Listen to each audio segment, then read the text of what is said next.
Yeah, you can maybe. Okay. Okay. So today, our guest speaker is retired Air Major John Ligretti.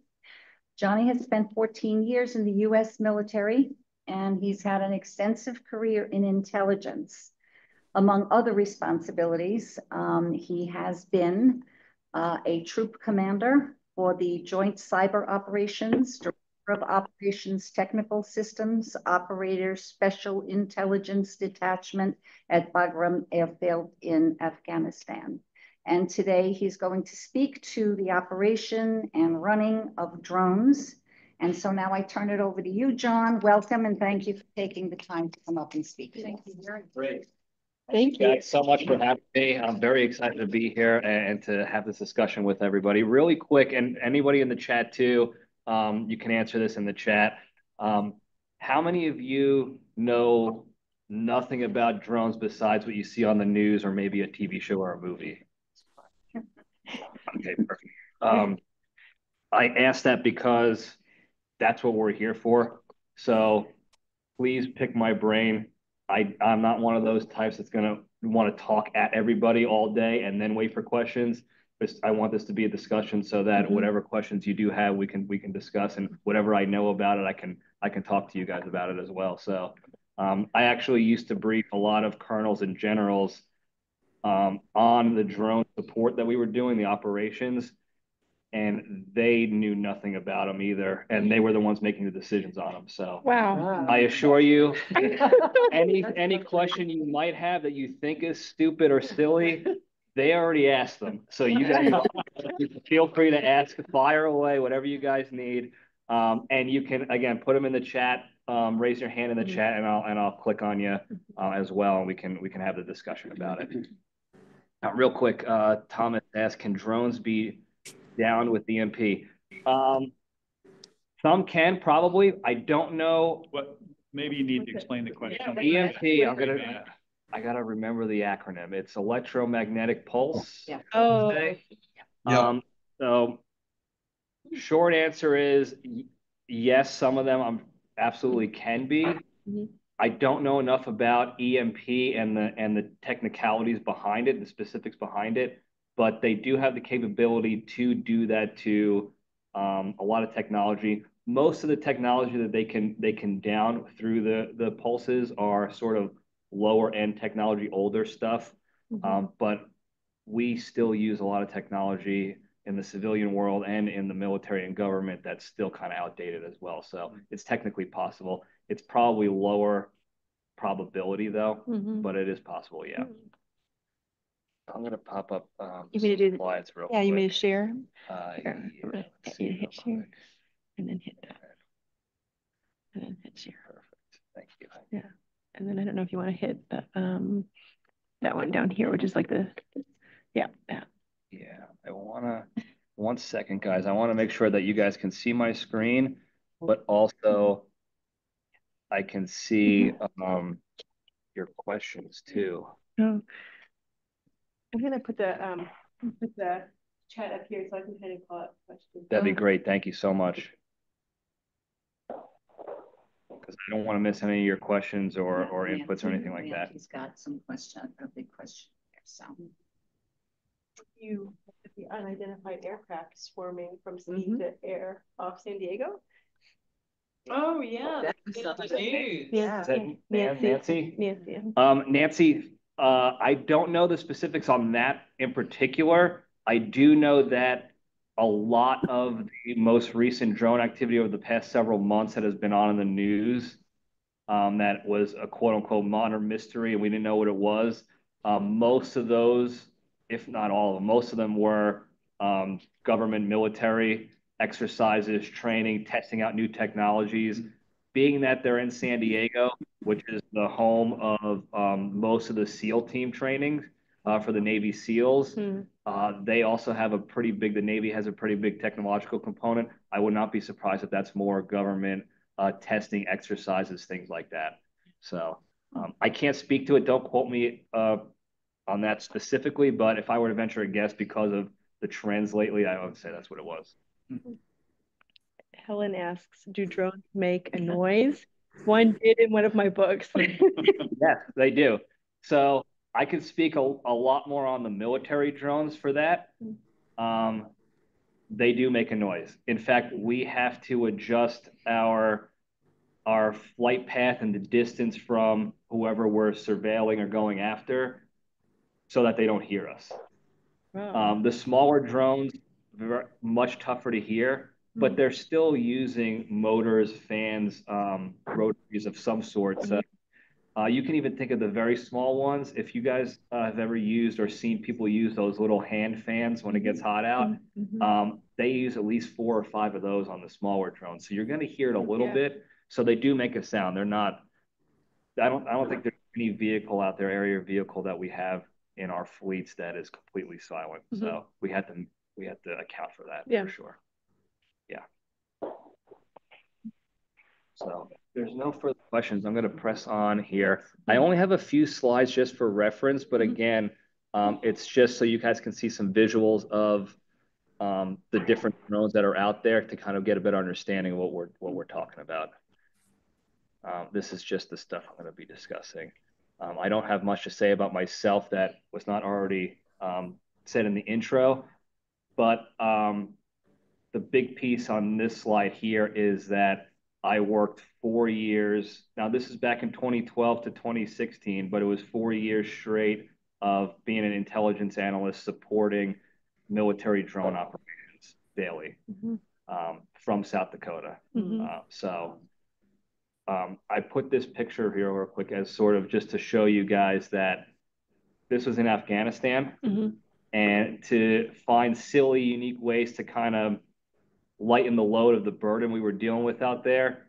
We would go up to the roof of our dorm and have mustache competitions to kind of keep morale building. So I thought it was a funny picture. It doesn't make me look great because of the big broom mustache, but just to kind of give you an idea of what we had to do to kind of make light of what we were doing out there.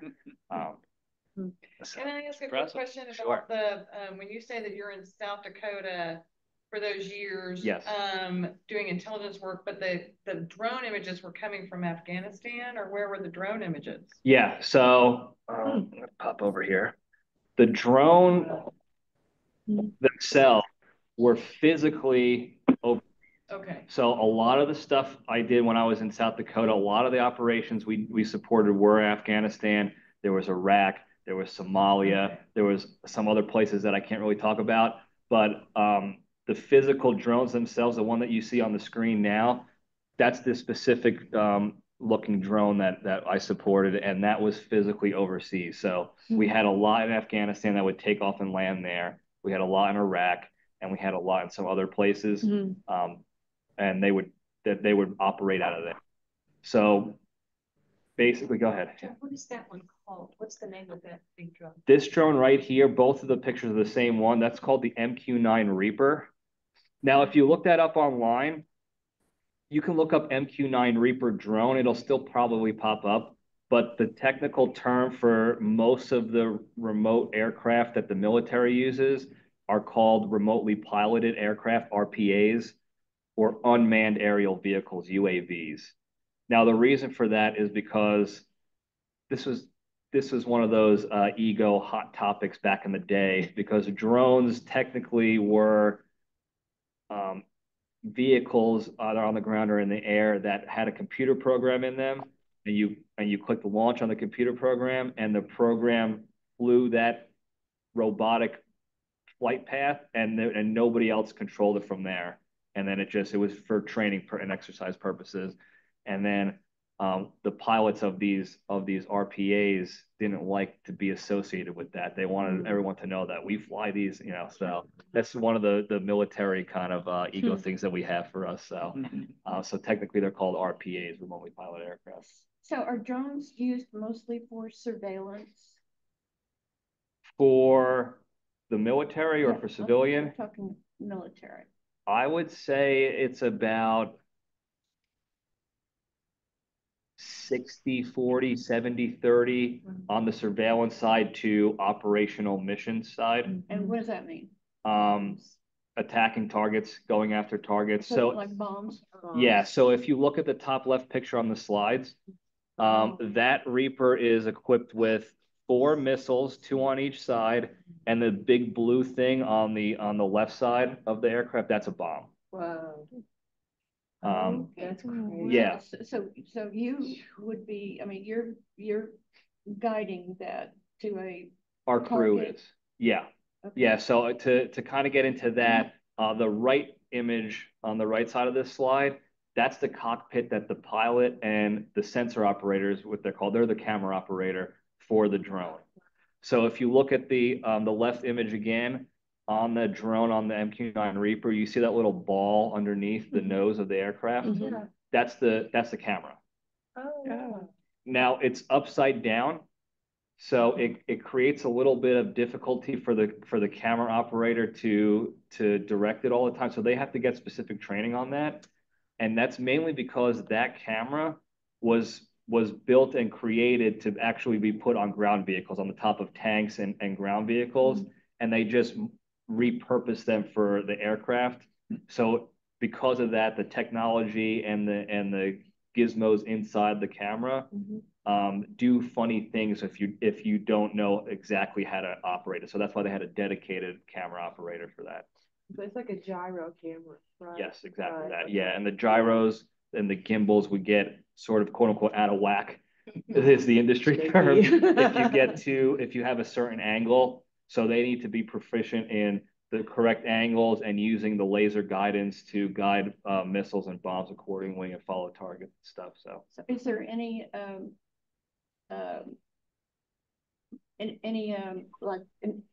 work going on to fix that and make them for newer do what they're supposed to do? For newer drones, yeah, they'll have newer technology, new camera sensors. For the MQ-9 Reapers and the MQ-1s, those are smaller versions of these, slightly smaller. They look almost exactly the same as these MQ-9s. They're not going to get the new camera sensors. They're just going to upgrade the aircraft as a whole and then put all the new technology on the new aircraft. Okay. Yeah. Johnny, the picture of the control seating Yes. now, are both of those persons controlling different aspects of the same drone? Yes. And how many drones at a time do they control? Does every drone have its own set of operators? Yes. So to explain that, depending on the drone. Now there are some drones out there, and at least on the military, I can't speak to the law enforcement or civilian side for this one, but there are some drones out there that are smaller, they're easier to operate, and their mission set is a lot lower threat. So they can have an individual quote unquote, controlling multiple of those, 3 or 4 maybe, because maybe they don't have a camera, maybe they don't have any weapons on them, and they're just doing some sort of other signals collection or any surveillance like that, and they can be controlled on a computer. Actually, some of them they just sit at a computer desk and work on that. These particular drones have to have a certified, qualified pilot and a sensor operator, and then an intelligence person in the next room down the hall. That's where I was in the next room. Down the hall. Down the hall, yeah. So did you have to go down the hall? We had a nice, cool little Britney Spears looking a headset that we could wear to talk to each other. So in the picture at the Yes. upper right, you're down the hall, and if those folks are in South Dakota as well. And so Yeah. the drones have somehow taken off from wherever they are. Yeah. So I can explain that in detail if you guys want. Yeah. Sure. So the way it works for these particular aircraft, and we'll get into the differences between the remote ones that the civilians and the law enforcement use, but these particular aircrafts, think of them just like actual aircraft, like your commercial airlines, pilots, co-pilots, all that stuff. It's just they're doing it remotely via satellite or a different sort of connection. Now, because they operate via satellite connection, there is a little bit of delay in the functionality. I can't get into the details of how big that delay is, but it's enough that we cannot take off or land the drone from the cockpit in South Dakota. There has to be people deployed to the location. They'll take it off via a different connection that's instantaneous, and then they'll pass the baton over to our crew in South Dakota or whatever base we are in the U.S. We'll run our operations for however many hours. Most of the time, it's at least 10 to 12 hours because of the lightweight nature of the aircraft and the fuel capacity. They're in the air for a long time, and then when it comes time to land, they get to a certain region near the landing field, and they pass it off to the crew that's deployed. They'll land the aircraft, and then there's an actual maintenance and repair team physically on location to repair it just like an aircraft. When you say fuel capacity, you mean actually jet fuel, or I'm talking about batteries? No, jet fuel. These particular ones are turboprop powered.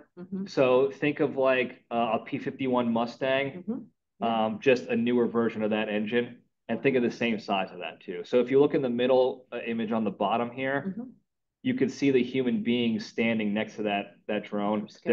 They're basically the same size as like an old World War II P-51 was. Yeah. And because there's no people in there, they can and the carbon fiber and the different materials used to make it, it's lighter. They can fill it up with more fuel and more sensors and things that we can use to collect intelligence with. So what would the price tag be in ballpark for? At the time, and I only know this because I was a glorified secretary for my squadron for a while, which is like a colonel's assistant, and we had to know all these numbers and stuff. At the time, that aircraft cost roughly $12 million each, empty. Nowadays, I'd say considerably more because the technology has advanced in every aspect, from the engine to the sensors to the weaponry. So I would say at least 20 million now for one of these. Yeah.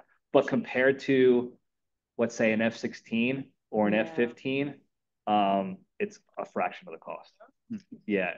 It's a fraction of the cost. And there's no human beings. So the life loss is obviously not there. Was there a question that I missed?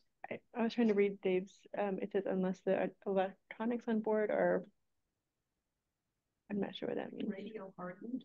I don't know, maybe. Doesn't know. I think someone was. I think it's answering the EMP maybe. Okay, yeah, that could be it. Yeah, that's correct. Yeah. So now I'll give you a little bit of information on the sensors and the capabilities of the aircraft that if you guys want for the military side. So like we discussed earlier, it's split between operational missions of going after targets or buildings and releasing ordnance on there or weapons on there, and surveillance and tracking and stuff like that. So the aircraft has to be outfitted for those different intelligence gathering operations, those missions. So you have the weapons, the different types of missiles and the bomb, and then you have the camera for the imagery intelligence that we would gather. And that could be done in a number of different ways. And again, depending on the aircraft itself and the technology, you can get something as simple as just standard color video, HD video, or you can get night vision, you can get infrared. They had different other sort of like, I don't want to say sonar, but different things that would utilize sound to create images off of the echoes of the radio frequencies. So there's a lot of different technologies that would create useful information for us, whether it's for a specific human target or nation states activities or pattern of life or whatever we happen to be doing for that mission. Now, unfortunately, that technology has to be put on the aircraft obviously before, and most of the time it's permanent on there. Now, as we advance and improve the technology, they are able to do sort of like a plug and play where they can upgrade and pull out a lot easier. They're able to do that a lot easier on the manned aircraft, So for instance, when I was in Afghanistan, I was flying on unmanned aircraft for our missions, doing very much a similar mission set. But because it was a bigger aircraft and there's people inside, the intelligence gathering systems were basically just plugged in on a little shelf that they made. And then if we wanted to upgrade the system, or if we knew that the target with the enemy we were going after had different technology that we wanted to track, and we needed the capability, we would switch out our systems to make sure we had the right stuff for the right technology. It's a little bit more difficult on the drones, but they're still kind of able to do it. What's the competition between our drones and drones from another country? I can at the time when I was actively supporting this mission set, it wasn't even close. We were far and away better. The issue we run into, and we're going to run into for everything, is the stealing of information and the re-engineering, the reverse engineering, and the repurposing of the technology. So if you look now, there are drones that I would say China has. I don't know if they're operational, but they're at least in testing mode. I'm sure there's drones, I believe Iran as well. And I can't speak to Russia specifically, but I would if I were to venture a guess, I'd say them too. Whether they acquired the information through stealing our data or capturing a downed aircraft, the one that crashed, and they captured it before we can do anything about it. They grab that stuff and they reverse engineer it, and that happened. I think it was actually a pretty public story. I want to say about 10 to 15 years ago, when one of our experimental drones was doing an operational, an undercover operational mission overseas, and it crashed, and I believe Iran picked it up. And then lo and behold, 4 years later, they had one that looked just like it. The technology and the capability wasn't as good. And obviously our operators are the best in the world. But that's how they're able to stay closer to us in that regard. So isn't there some kind of like, I don't know if the word's fail safe, but so that if a drone crashes, and somebody tries to get it, doesn't just explode in their face? Or there's a number of fail safes, yes. And especially now, again, I kind of been out of the game, so I know the fail safes have been much more efficient.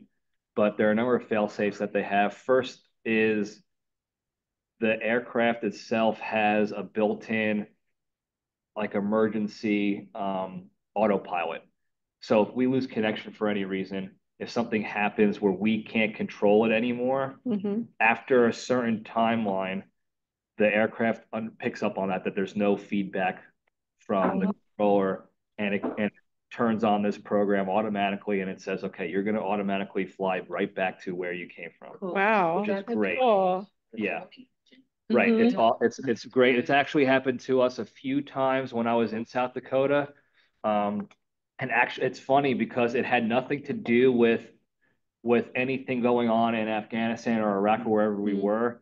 We were getting blizzards in South Dakota, and our network connection at home was cut because of the blizzard. And so we actually had to call higher headquarters and let them know, hey, we got 4 or 5 aircraft. What they do is they fly in a track pattern, horse track pattern, a racetrack, excuse me, while they wait. And they wait for a couple minutes and wait for feedback. And if they don't get the feedback, then they're back home, because sometimes connection breaks. It's a wireless connection, wireless feed. So they'll wait, so they're not wasting our time if they move off of location. So we had to call a couple of times up to higher headquarters. Now, mind you, it's 2, 3 in the morning in South Dakota, and everybody else is sleeping. That we have to call. We have to tell them, hey, we need somebody from this base over in Las Vegas to go pick up these aircraft for us via their connection, because we're in a blizzard and we lost ours. So we have those procedures in place, though. Now, if the aircraft crashes, there are a couple things that we can do. First, there's a way to sort of do what you can to wipe the hard drives on there and the technology via programs that they put in place. It's not always reliable. At least I should say it wasn't as reliable. It wasn't as thorough as we wanted to be back in 2012, 2013. But they're much more reliable now and being able to kind of wipe that way.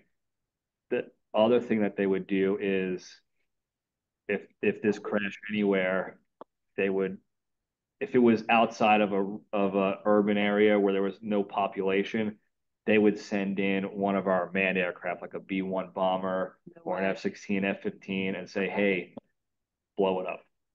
Simple as that. Blow it up. We don't even want them to know the shape that this aircraft was. Even though there's obviously pictures online and everything, they don't want anything to go to the enemy. So there's no mechanism to self-destruct? There is now, I believe, for some of them. There wasn't at the time. So in 2012, the program was still pretty new. It was just then expanding to other bases. The first real operational base that these drones worked out of from the military, was mainly in Las Vegas. That's where they were kind of controlling all the operation. It was very small and tight knit, kind of protected mission set. And then I think that started in maybe 2008, 2009, and it wasn't until 2010, 2012 where they started opening up bases around the country that can expand the scope of how many aircraft we had, how many missions we can run. So the technology was still kind of catching up to what we wanted to do with it. So we didn't, long story longer, we didn't have the self-destruct So are yet. drones considered a pretty important part of the keeping us safe, I should say, arsenal, the military? I mean, yeah, I would say so, especially when we were in places like Afghanistan, where we controlled the airspace. In the counter-terrorist mission set, we controlled basically the airspace and everything in those areas, Iraq, Afghanistan. If we were going against an enemy like a China or a Russia, it'd be a lot different. We would still have a heavy dependence on drones because, again, there's no people on board. So if we're going to go and risk losing aircraft or failing a mission, we're going to want to do it without the risk of lives as well. So there's going to be a heavy influence on the drones. And especially now, as we're able to build smaller drones with just as good capability and a lot less risk of being taken out or detected, it's going to be pretty drone heavy still, I'd say, for sure. But we were using these drones for almost anything you can imagine, from imagery gathering to tracking via different technologies, to ground support, overhead ground support to troops. We did a lot of that. We did a lot of, if the Army Rangers or Marines or SEALs were out on the ground doing a mission, trying to go capture a guy or do whatever they were doing, the stack of aircraft that were in support always had at least one drone, always, depending on, even if they didn't need any weaponry or anything, they would have a drone for the camera feed, because they would have like an iPad, a tactical iPad with our feed, so they can see, oh, over in this room of this house, we see this guy here, so now we know not to go there, and that's because of the drone. So it was very cool, yeah. Yeah, and it was nice for me because, the most dangerous thing I had to deal with at the time was a blizzard in South Dakota. We weren't getting, shot at by the enemy. So it definitely was safer and made my parents feel more comfortable too. Yeah, I bet. So any other questions I could talk for days about the military drones, so I want to make sure I'm answering all your questions. What's the question? What are the typical elevations that the drone would fly at during one of these missions over Afghanistan? That's a good question. I forgot to write it in my notes to mention it. Very dependent on the mission, the location, the drone as well. So typically 15 to 20,000 feet, maybe 25,000. Most of the time in Afghanistan and Iraq, we can do that pretty high. Ideally, we want to be as low as possible because the imagery and the intelligence gathering is optimal the closer you are. It's just think of how like a standard camera is.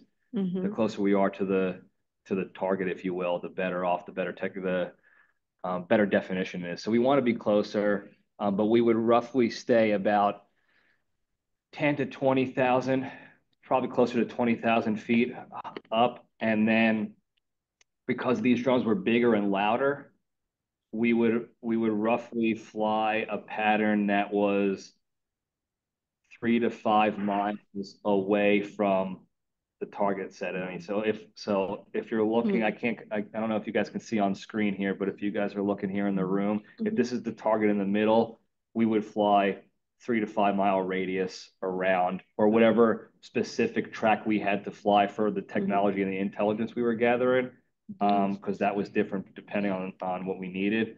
It had to be a certain distance away because we didn't want them to hear it. Oh, wow. We also had to make sure that the flight paths were flown specific when we were firing missiles and bombs, because the missiles would break the sound barrier. At a certain speed and a certain time in flight, they would break the sound barrier, and we didn't want the enemy to hear it, because if they heard that, they were smart enough to know that means that this type of missile is coming. So I need to do whatever running pattern to get away from it. Oh my gosh. And they would run the certain running patterns that our sensors would not be able to track in time. So we would have to brief with our pilots. We would have to provide them the intelligence of, these are the areas that we're allowed to strike a target if we were going after a target and trying to take them out with a missile.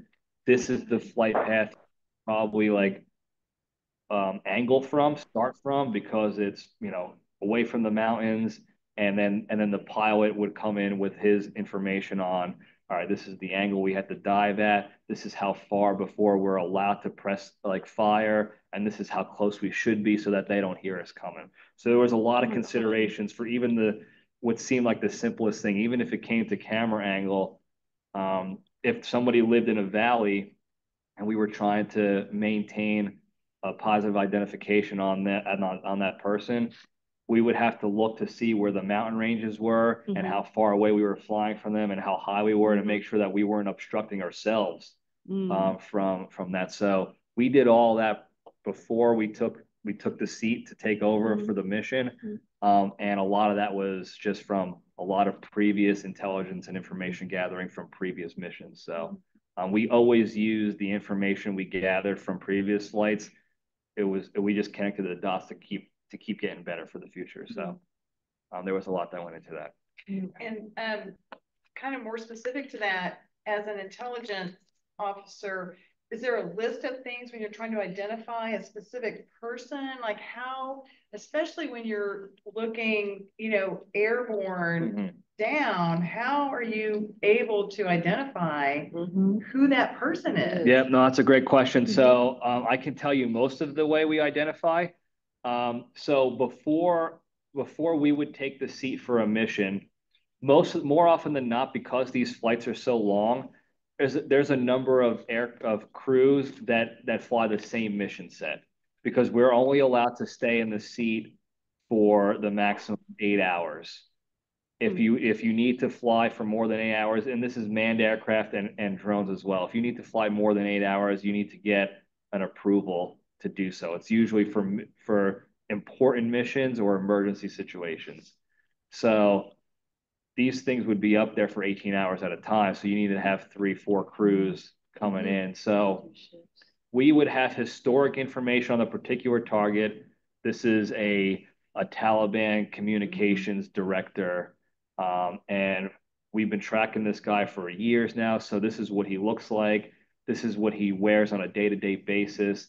This is who he hangs out with on a day-to-day basis. If you see this person, this is his son or whatever, and they have physical descriptions.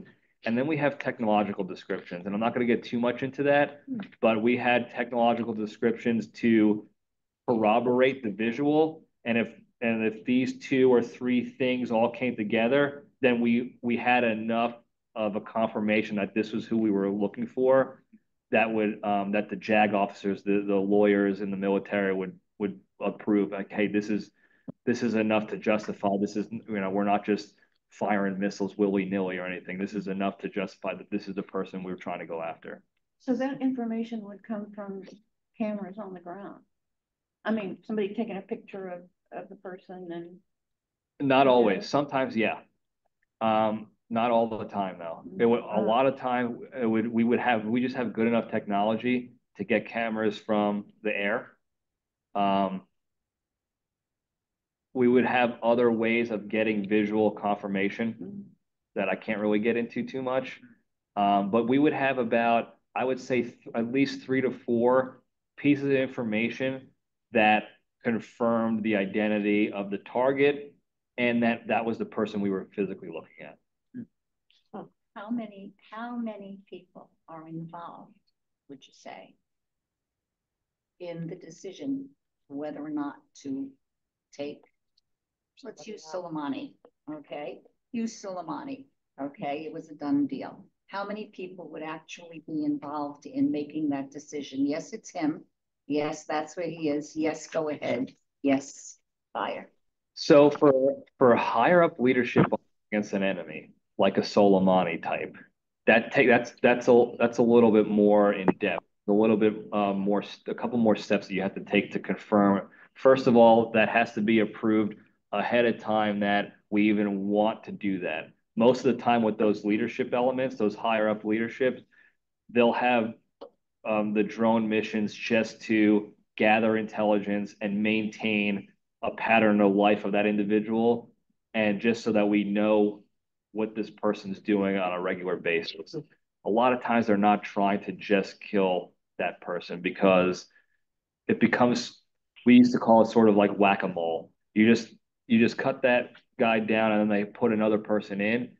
So more often than not, when it comes, if we have confirmation that we're tracking the number one guy, we're going to track that guy for a while. And while they go up, because that would take presidential approval. So we'll track that guy for a while and gather surveillance and intelligence on them. And we'll wait for the president to say what they want us to do with that information. And there would be JAG lawyers involved in this too, making sure that everything's being done according to the law. Yeah. So if it's a president approved, I think it's one of those things where the JAG is just going to say, if the president says it's okay, we're going to say it's okay. Kind of the opposite of what normally happens. But there is a JAG officer, Judge Advocate General, which is an attorney in the military. A lot of times they're actually deployed in different environments at different operation centers overseas so that they can follow multiple missions in that region. So for instance, in Afghanistan, at any given time, we would have maybe 10 to 15 operations going on at one time, between air intelligence drone operations to manned aircraft bombing operations to ground operations. And they would have maybe 1 to 2 JAGs on shift at any given time to handle the approvals for all of that. Now, they're very well versed in the law of armed conflict and the rules of engagement. So that's why we refer to them. We can say all we want. Oh, based on the info we have, we're pretty confident this is this guy, and we're in a cleared area to do what we need to do. We can pick him up. We can do this. We'll do that. They're the thumbs up, thumbs down. We can actually we type a message to them in the chat rooms we have open. It's very much like instant message. Wow. It was very much like that. In fact, it's even simpler. If you remember AOL Instant Messenger, it's an even simpler version of that. Black and white. It looks like MS-DOS command when computers first started. They keep it very simple and it's instantaneous. Everybody is in this group that's part of this particular region and mission, and we give them the information that they require. They look at that and they say, "Yep, checks all the boxes. You can go ahead," and it's instant. It's one-on-one. There's not a lot of bureaucracy when it comes to that. The higher ups and the more strategic level things that you do when it comes to drones and surveillance and stuff, there's a little bit more bureaucracy involved because it's not we're not defending lives on the ground. It's not like we have troops on the ground we need to defend. It's more long-term strategic kind of thing. So if we have an opportunity to go and collect information on let's say the Chinese president, that requires a lot more bureaucracy and decisions, because if we're just trying to go out and simply gather information and intelligence on that individual, are we willing to risk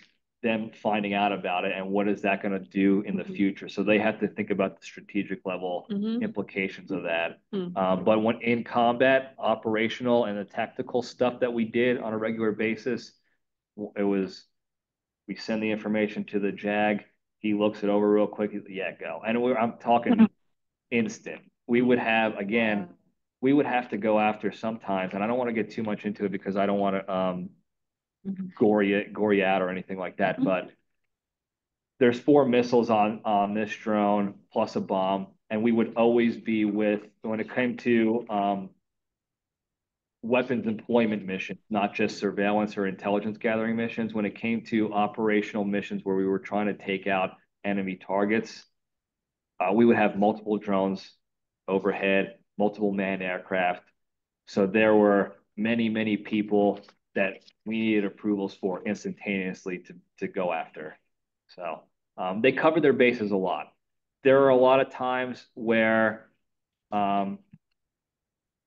they haven't covered their bases. It seems like, I guess you can see on the news a lot. They say, oh, they did a lot of, they killed, shot at weddings and this and that. I could tell you, all I could tell you is that most of that stuff was not done by the military. We had very strict rules. In fact, we used to get angry at how strict our rules of engagement were, knowing that the enemy knew those and they can skirt those all the time. And we would have to just sit there and let them do it. Other elements of the government don't have as strict of restrictions. Wow. I was not a part of that when I was working for the drone support side of the Could house. that even include subcontractors? It could. Yeah, it could. Yep.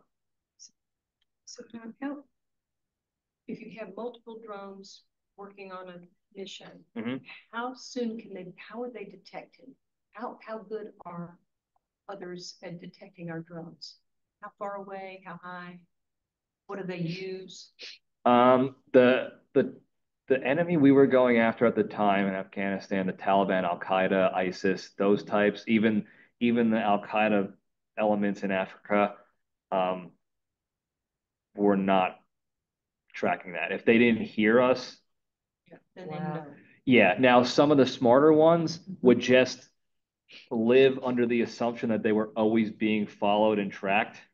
So they would always have measures in place. For instance, we weren't allowed to shoot them. And I'm not trying to be too crass about it, so I apologize if I am, if anyone on the chat there. If we were going after that target with weaponry,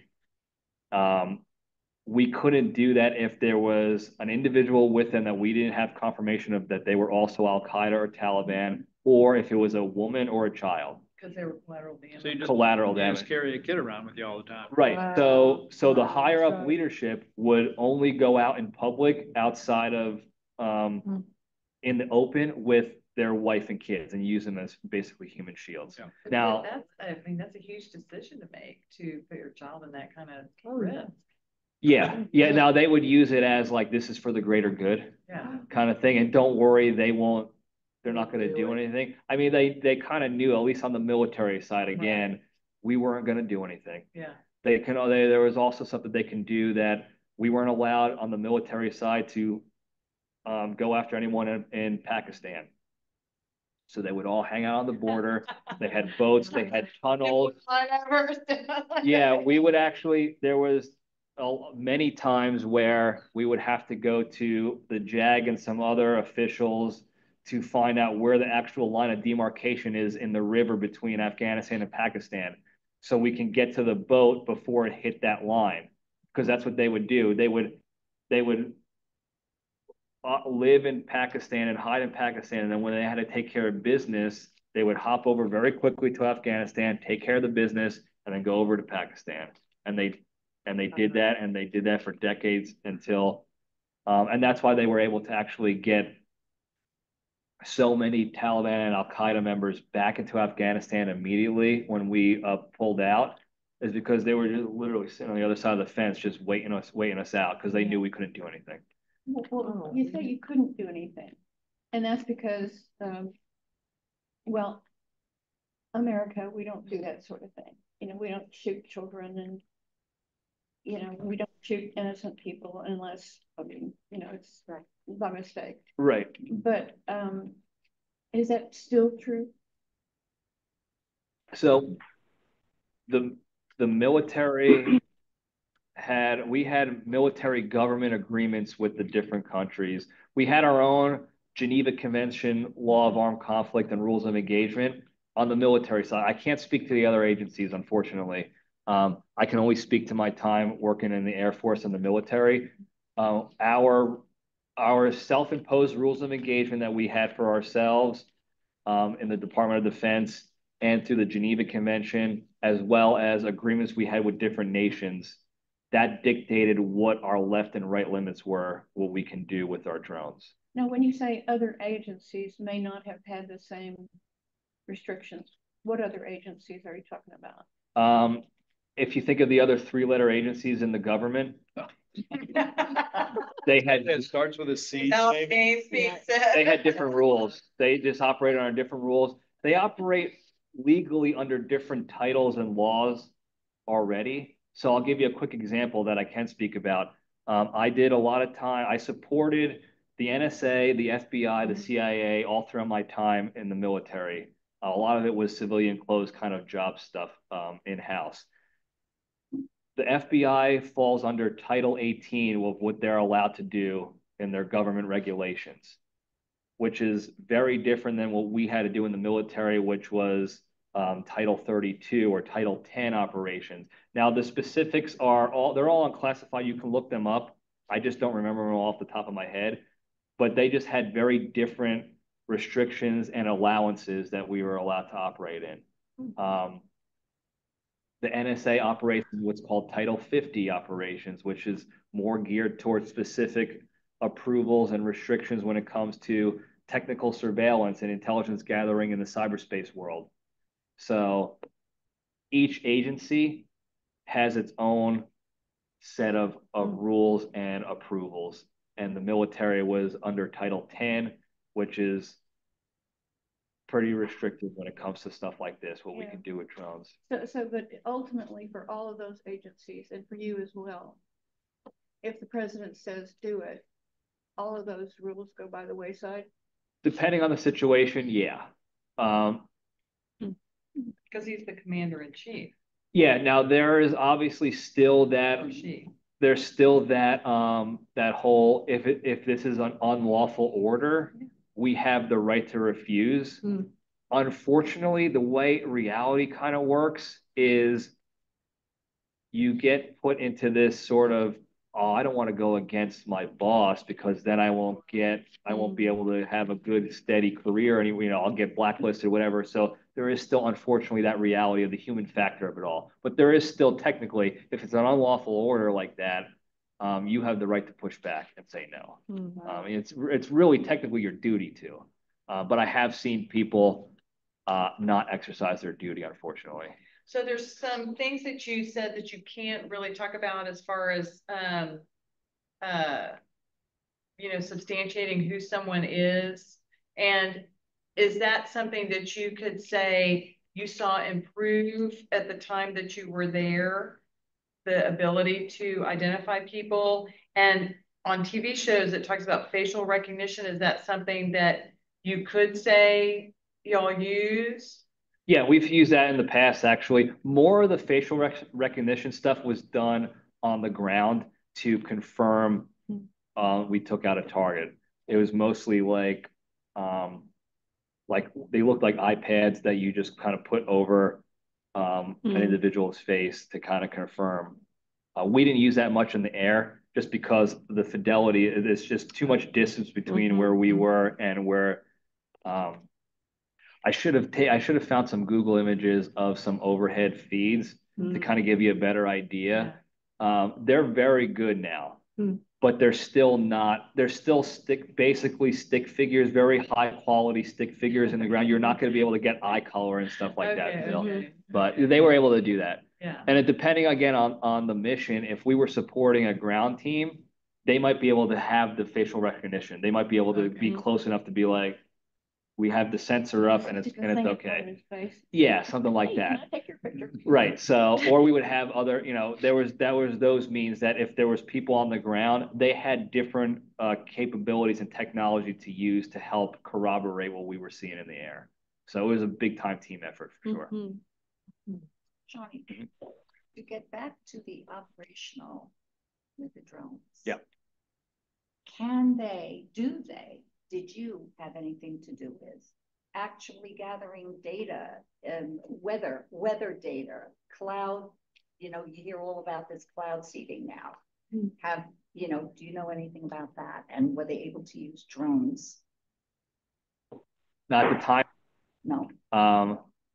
I imagine, based again on the rapid rate of technological advancement in that world, especially when you're dealing with with departments like DARPA. I forgot what DARPA stands for, but it's the big Department of Defense Research and Science Engineering department. They're the ones creating all the new technologies and testing them out. It's very cool stuff. If you ever want to look it up one day, they have some cool things that they do with their budget and their kind of what they've been doing for years. I imagine there's probably smaller drones that are able to do something in that world.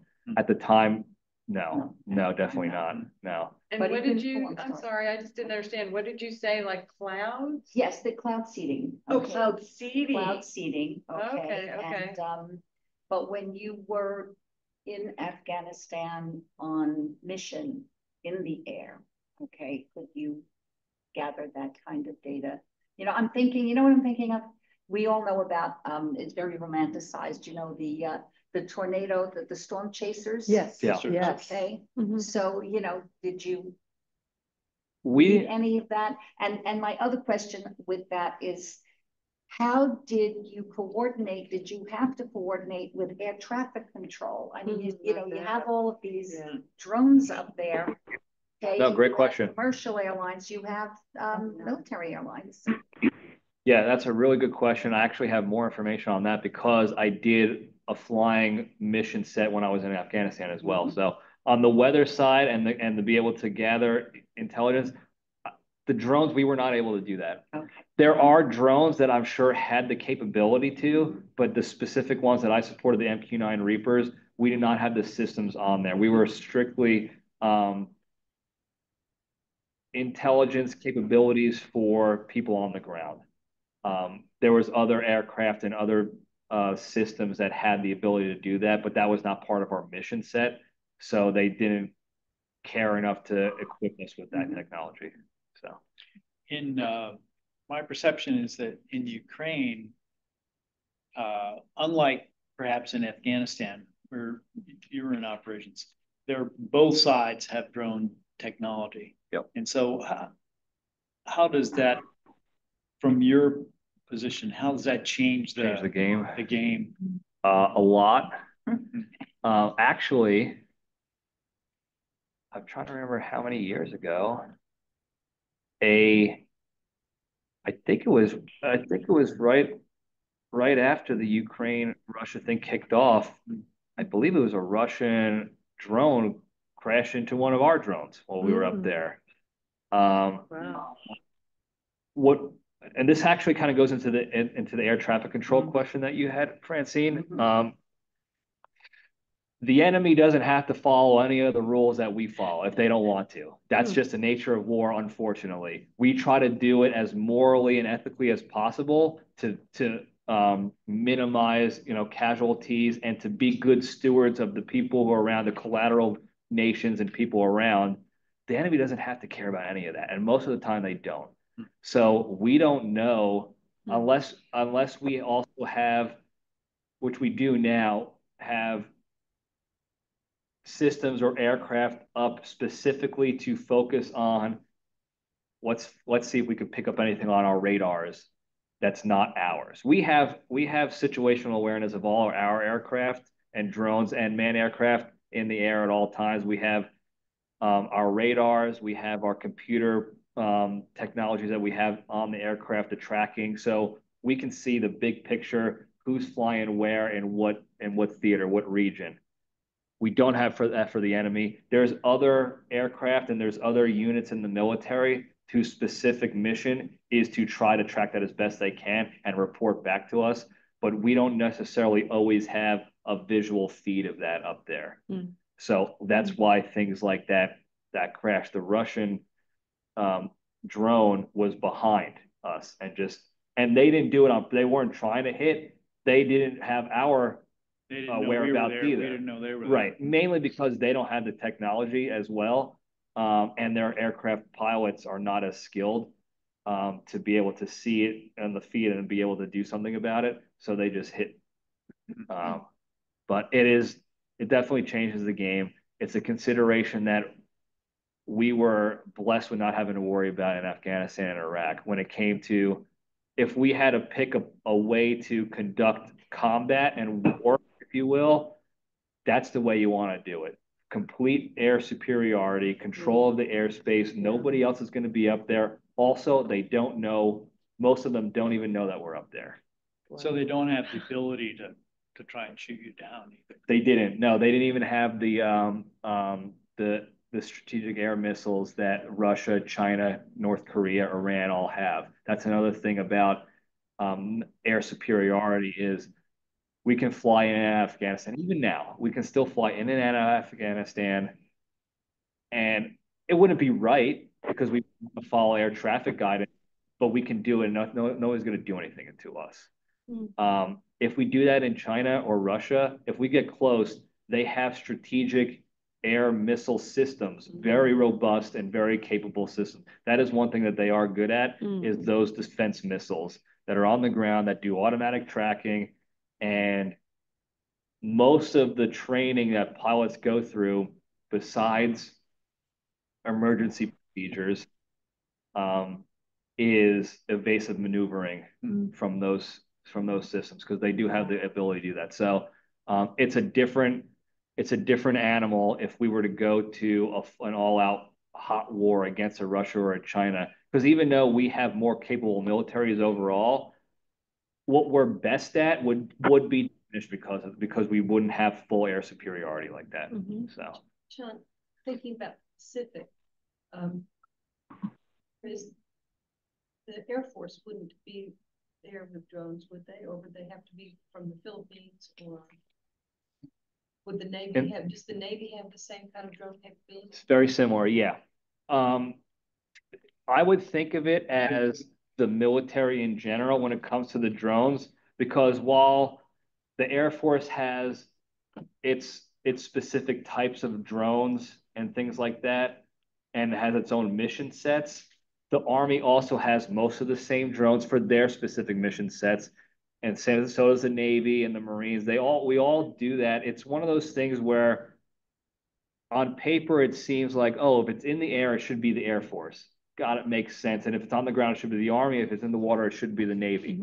But because we all have different mission priorities, they still require that capability. And it's a lot more effective and a lot easier if we just had the Navy give them drones, and give them F-18 Hornets, and give them aircraft to launch off of aircraft carriers, because now they don't have to spend the time coordinating with the Air Force, try to speak the Air Force language to get them to understand this is why we need to do what we do over here.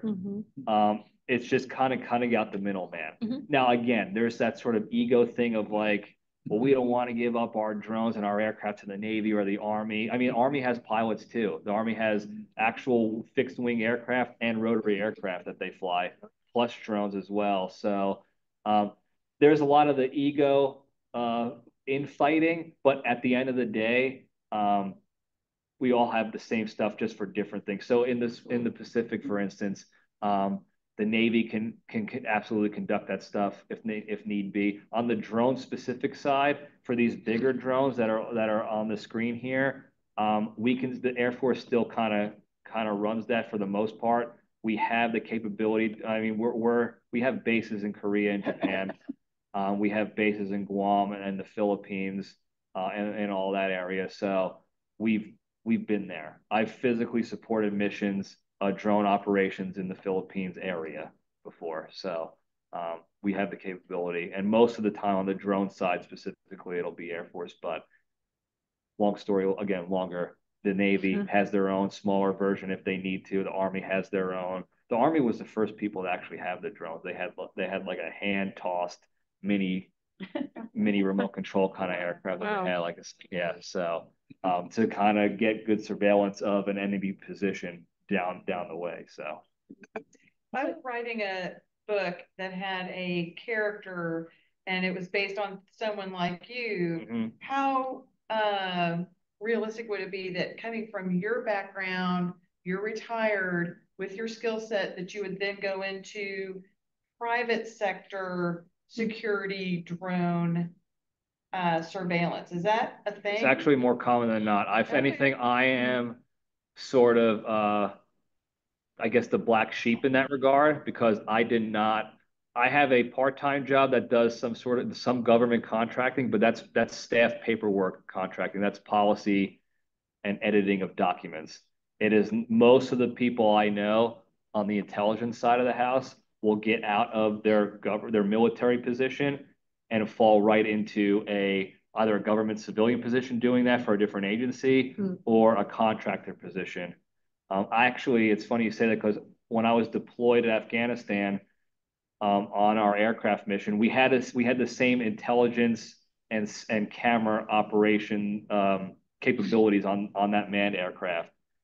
I actually flew in Afghanistan with a number of people who were camera operators with me in South Dakota on the drone. Got out of the military. They became a contract employee. They worked for L3 or whatever contract that they were on. And now they're flying inside this aircraft doing the same thing wearing civilian clothes. Yeah. Okay.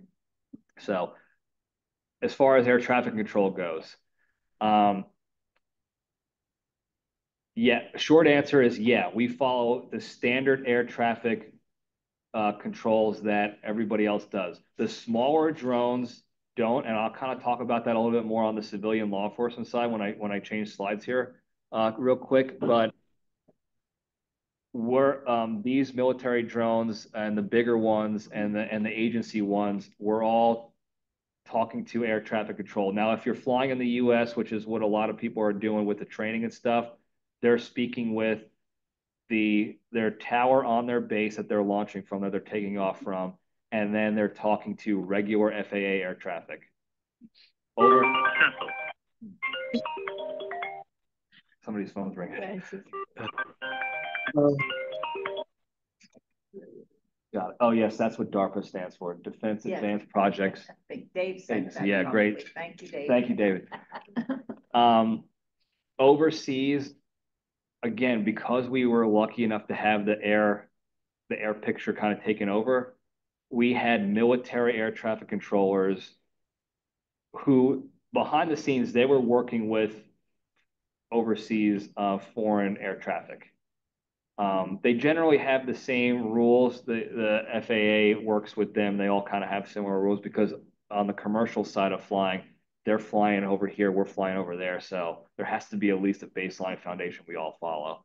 So behind the scenes, they're coordinating with them. And then our pilots are coordinating with our air traffic controllers, our military government air traffic controllers. Now, there are some foreign commercial flights that are flying in and out of the airspace we're trying to keep control of.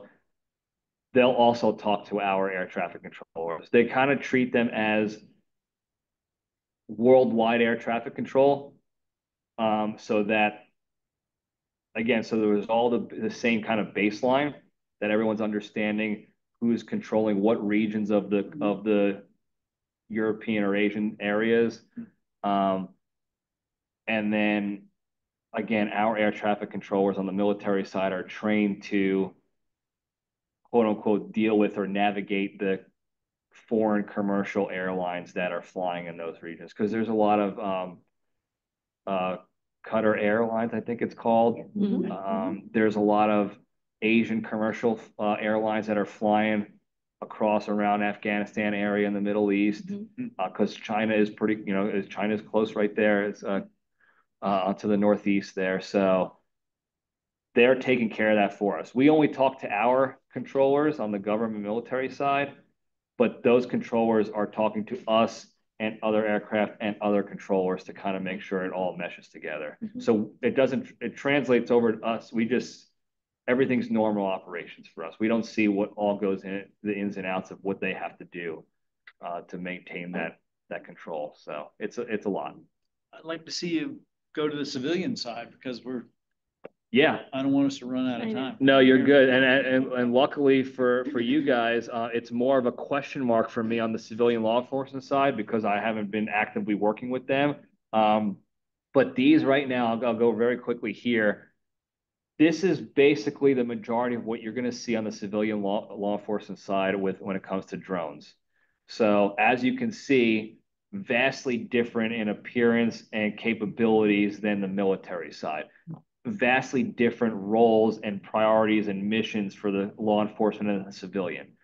Civilian side, they have a lot of different things they can do. They have companies that will contract with law enforcement, with government, and say, hey, we can give you not only we can give you the technology with these new drones we're working on, but we have certified drone operators that we can contract out to you to do your law enforcement duties. They do that on the military side too as well, but they can absolutely do it on the civilian side.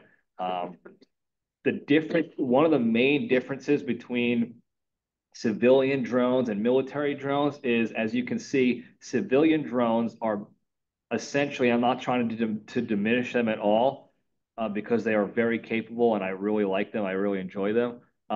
They're remote control vehicles, remote control aircraft that most of the time you literally just have a controller in your hand, and you don't need to have a pilot certification to be able to fly them. The military drones, most of the military drones, you have to be a pilot to fly them. You have to get your wings. You're flying a standard pilot cockpit setup with a joystick or a yoke, as they call it in the commercial world. Talking to air traffic, they have all the avionics, and you're a pilot. It's just your cockpit is not in the aircraft. These are very different. Think of these as like a remote control car, just in the air. And they have very different capabilities as well. Now, we talked earlier about the noise pollution from the military drones. Obviously, these are much quieter, so they can get a lot closer. They can go a lot more up close and personal when it comes to getting images and footage and what have you. The other big difference that I want to make sure I remember now is most of them are not considered technically like aircraft in the sense that they have to follow the federal regulations of airspace and air traffic control and flying approvals like that. Military drones and aircraft have to follow the same regulations as commercial. We have different airspaces, and each airspace level has different rules and what you can and can't do, and who you have to talk to get approvals for there, and when you are not allowed to be in there and all that stuff. These drones, Wild West. Wild West. Now, the law enforcement side of the house will track their own and coordinate and deconflict with other law enforcement agencies that they know are also operating in similar areas, just because they don't want to overstep any bounds and accidentally crash or anything like that, or possibly maybe they're following the same drug trafficker, for instance, and they don't want to accidentally tip him off because there's too much activity in that area. So they'll coordinate on that end. But how big are those drones? The one that you're showing, I mean, I'm used to the little toy type. So the one on the left side of the image on the left, I would say it's probably about this big. Oh, wow. So it is tiny. That one's tiny. The one on the right, much bigger. There are drones that will look exactly like the one on the right, but because of sort of the rotary span, if you will, the span of the 4 or 5 different fans, they'll get big almost as the length of this table as far as what they span out to. So that Mhm. seems so dangerous if they're not required to follow FAA rules. Yeah, yeah. Now, I think why they don't care as much, I would say. I don't want to say not care, but they're it's not as much of a priority is because the altitude capabilities of most, if not all, the civilian and law enforcement drones don't reach the threshold that require any normal airspace court sort of approvals and regulations. So the lowest level airspace is G airspace. And that's basically, again, sort of like a free for all. Everybody's approved into that airspace. It goes up to a certain elevation. I forgot how many thousand feet it goes up to. But not near an airport, not right. No, so so an airport will have sort of like a cone of approval where I forgot what class it is. I haven't flown in a while. I think it's class D or class C airspace. I think it's class D, where around a certain radius around an airport, you have to get approval to go into that cone there. Outside of that cone is whatever level airspace it is at those different elevations. So again, there's class G, class E, D, C, B, A. And the lowest level is from like 0 to, I want to say 1,000 feet. Maybe it's lower. I forgot, so don't quote me because I haven't, like I said, I haven't flown in a number of years. But that low level is for stuff like this.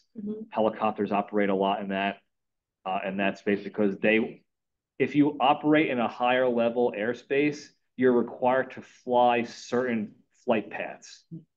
Down low, you can do whatever you want. I can go over here, and if I want to come back to this corner, I can come back to this corner. I can fly in figure eights. I can fly in circles. The higher up you go, the more air highways you have to deal with because you want to deconflict with the bigger aircraft up there. So they have different restrictions and flight paths and things like vectors and things like that. So most of these aircraft, because they're flying low in that free-for-all airspace anyway, I don't think they care enough to require you have to get a certain certification and certain approvals through air traffic to deconflict and fly in these areas.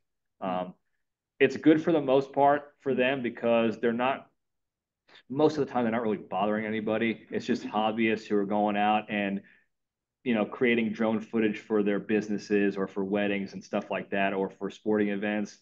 But then there's those people that will use it to go look at airports or surveil things that you don't want people, I don't want to see a drone over, like my mayor's office or my police station or military base or things like that. Yeah. So they're still working through the kinks of how to figure out that world. It's still very new. I mean, the drones have been around for a while, but in the grand scheme of things, it's very new and it's still very much in flux and what to figure out. I actually am not terribly mad at the fact that they haven't made any decisions yet on which way to go, because it seems like it means like they're thinking about better ways instead of making rash decisions immediately and creating other issues. I think they're thinking through the second and third order effects of, if we restrict these, who's going to be affected negatively and all that stuff. So, but the drone, so if you guys remember the big news reports around Christmas time of the drones up in New Jersey, New York, Pennsylvania, that. They were talking about big drones, but you saw some of the video footage and it looked very similar to the drone on the right image here, just maybe a bigger version of that. The military does have those types of drones. They've always had various different sizes and capabilities of drones. Like I said, they started out with a remote control style drone capability before they actually went to the pilot version. So that's why when we found out, it was, these are our military government drones, it made sense because we've had those forever. And that's where the civilian and law enforcement rule kind of got their sort of idea from of, well, we should be able to use these too at these lower levels for these, these smaller spaces for our capabilities. So as far as the capabilities for these, it's almost endless. And I say that not because I don't know all the specifics and I don't want to sound dumb. I say that because when you're dealing with the private sector and hobbyists and intelligent people who are not under the government bureaucratic restrictions of building new technologies, the sky is really the limit. When it comes to the military and the government, when you're building technologies and you're trying things out and you want to get to a certain place, technologically speaking, as far as the capabilities go, there's a whole bunch of steps that need to be involved. Now, a lot of it is for protection purposes. You don't want to buy a Chinese-made microchip to put in your GPS tracker for your F-16 because it's obvious it's probably going to be compromised. So everything is tracked and the process is lengthy, and that's why you notice you see a lot of the time that the military will announce a new technology and you hear about it and you already know like this technology is at least 5 years out of date already. Wow. And that's because so much goes into making sure it has to be safe and protected that the technology outpaces the process. In the civilian world, the technology dictates the process. So if there are drones that are out there that I guarantee you have more cool cyber capabilities on them on a smaller scale because they are smaller and they're only created by individuals or smaller corporations and companies, but much more cyber technology than some of the military side of the house has. So we're talking as far as their ability to track GPS locations, hack systems, track cell phones, you name it. There's probably a drone that can do it.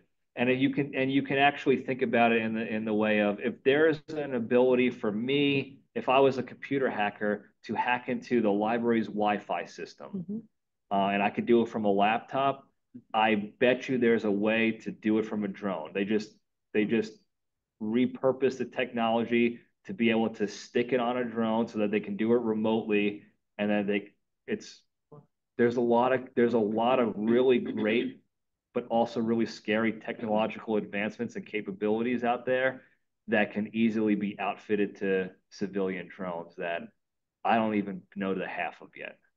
So not only is the military in competition with other countries, they're in competition with regular people who are experimenting with stuff. And there are no regulations or rules that guide that. The rules and regulations on that are more specific to whatever regulations the government has in place on technologies and the cyberspace community. And those are very vague and confusing because you really have to be sort of a cyber whiz kid to understand them. In fact, I've actually, when I did my time working with the NSA on the cyber intelligence side of the house, I learned a lot about it. Not enough to be dangerous, but I learned a lot about it. And even my father, who's an attorney, would come to me and say, "Hey, we got this case, and they're dealing with a cyber hack incident, and there's all these laws and this and that." He's like, "I don't know what any of this is." And I was like, "Well, I don't know much of it either, but I know people who can translate it."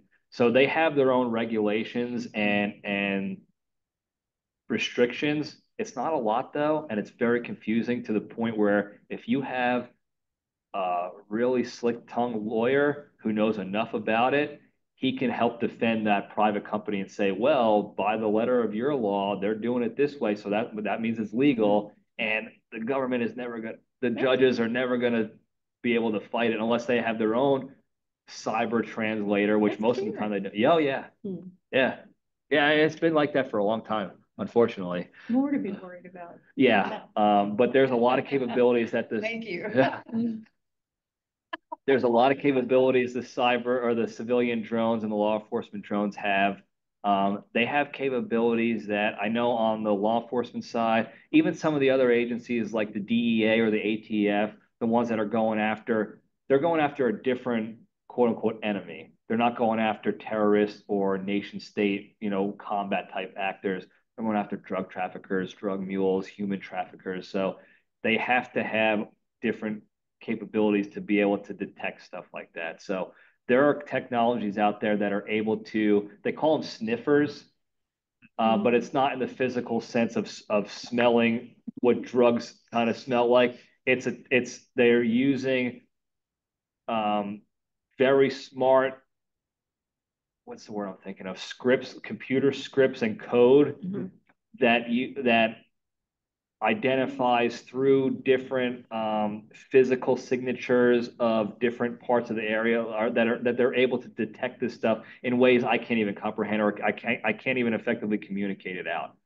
So they're able to essentially kind of see, oh, this, based on our technological capabilities on our drone here and this particular plot of land here, this is a tunnel that they're using to cross the border or whatever they're doing. They're also able to detect different chemicals going on. So that was one of the big rumors with the news with the drones in New Jersey. Somebody threw out the rumor that a nuclear weapon or a dirty bomb escaped from the Ukraine, Russia, and they think it found its way to the ports of the United States. So they're out there sniffing for that. I don't think I don't think that's real. That actually happened, but we definitely do have the capability to try to sniff, quote unquote, sniff that stuff out. They have the detectors and the sensors to look for whatever it is they're looking for to identify this is the chemical that would be in that bomb or that device or whatever. Yeah. One of the issues on the law enforcement side, even on the military side a little bit, but more so on the law enforcement side and the smaller state-run agencies, is while the capabilities are there to do that. So for instance, they can have a whole fleet of drones sort of at all the ports in their particular state, looking through the containers to kind of help protect and make sure that there's nothing nefarious going on with these shipping containers.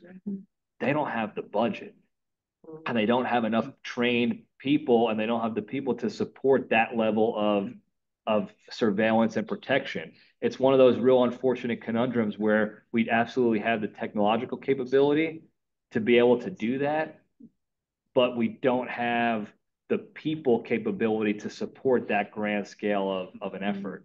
So who's arguing that case with them, whoever they are, whoever makes that decision? That's a constant decision. That's a constant fight between the local law enforcement agent, whoever is in charge of let's call like the port in Newark, outside Newark Airport, New Jersey. I'm familiar with that. So the Port Authority is technically in charge of that region. The New York, New Jersey Port Authority is in charge of protecting that and scanning all that stuff.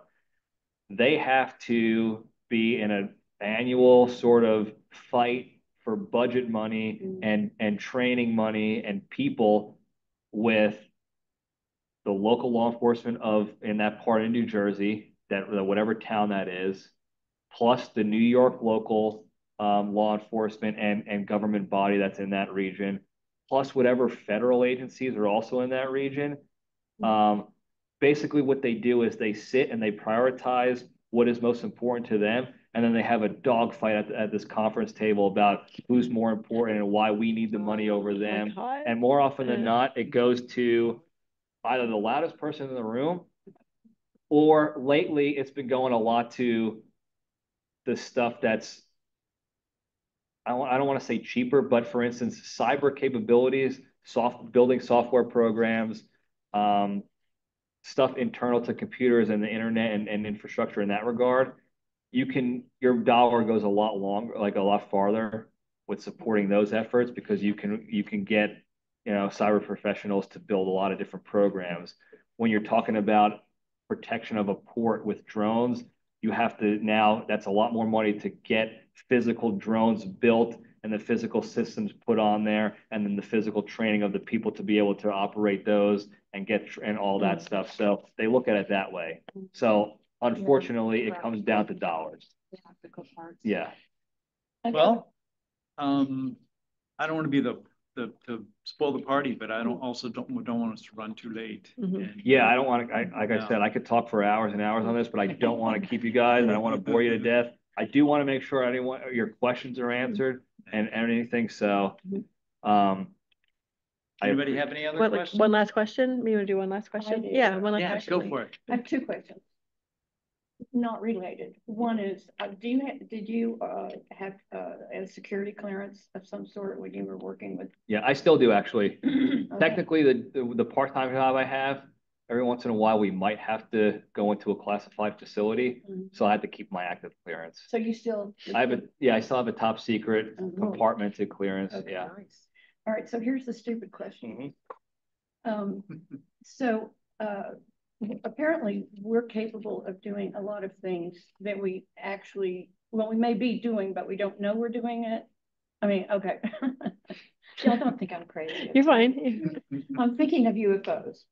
Sure. I'm thinking of, the fact that they don't have a sound, they don't have a propelling, as far as we can tell. Yeah. And Hmm. so could that actually be stuff that the government's working on, or that somebody here on Earth is working on, and it's not really from alien? It could be. I don't have enough actual experience or knowledge in that particular compartmented world to know for sure. Mhm. But to give you just I think a real world example of that happening, if you guys, I don't know if you know that it was called the SR-71 aircraft.